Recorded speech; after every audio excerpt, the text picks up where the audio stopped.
because you could do research, but if you're doing research on uh, current technologies like artificial intelligence, then you're going to have to rely on websites. And websites, you get lost in the pop-ups, the advertisements. You can't guarantee that the information that you're getting off of a website is accurate.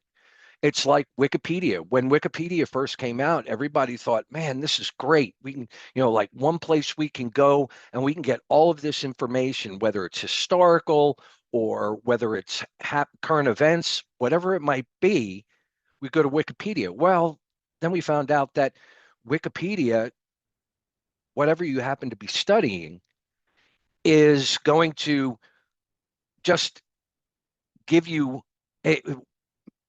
it can be altered and modified by anybody. And so it quickly became a very invaluable resource. I remember when my kids were in middle school and high school, and they started to have to write research papers. Well, Wikipedia was the first thing that the teachers would say, you cannot use it as a source because there's no way to guarantee its accuracy. This is where generative AI comes in, and that's why the adoption has been revolutionary beyond anything that in my lifetime, as far as technology goes, has the adoption been so fast and so vast that it's really remarkable. And what it has enabled is people who are non-technical to do things that they could never do before because the solution would be so technical and so involved that they just wouldn't even bother to take the time to learn it. So again, generative AI creates new content. So this could be, whether we're talking about text, images, music, audio, video, or even code for that matter, resembles human created data. So at its core, generative AI learns patterns from vast amount of existing data and then uses patterns to generate new original outputs.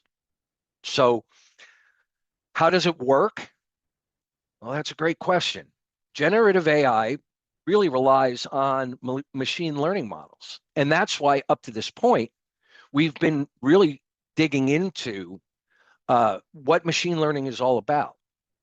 And so the reason is because the output, the results of our machine learning models are running in the background of every AI application that you might come across, especially the studying and the work that we talked about in neural networks. Because remember, a neural network is supposed to be the most accurate representation of a machine mimicking the human brain. Okay. And so one of the things that we talked as we got into neural networks, we talked about transformers.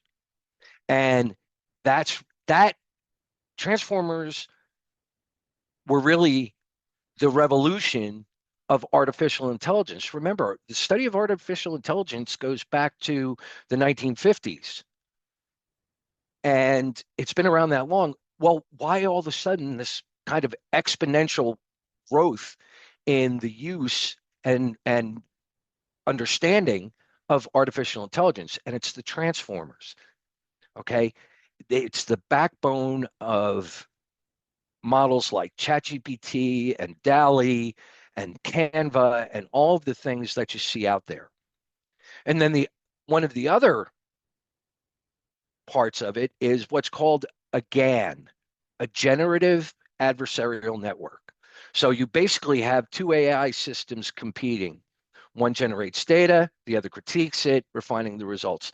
And I'll go a little bit deeper into GANs and VAEs, which are variational autoencoders, coming up here in the next couple of slides.